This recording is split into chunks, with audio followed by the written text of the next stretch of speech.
intended outcome. It will finish its return to home if they're jamming or not. Back? Ja, Runway, da wo dieses erhöhte Punkt ist. Das ist ein Six-Transporter. Nice.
E viene così in obliquo, c'è il vento contro.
Within the alliance, there is a multiplication effect that you will see when everybody works in the same direction and we can talk to each other the same language. And I'm saying here not only speaking French and English as the languages, but also speaking technical languages, the same language. So for NATO, it's important to make sure that when nations are procuring capability and investing money in this capability, their capabilities can be employed together into a joint area of operation, such that we can achieve this multiplication effect of an alliance. The reason for this event is to bring all together. There are in NATO so many countries, so many systems, and we want to have them integrated.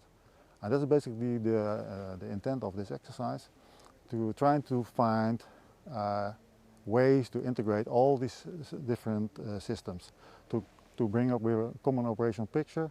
And operational brings you so much advantages to trying to mitigate this drone threat that we are seeing.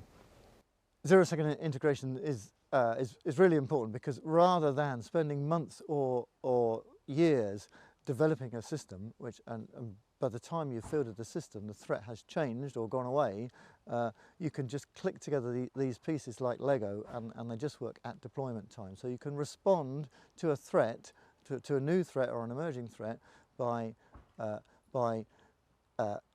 integrating the pieces you need at the time you need them.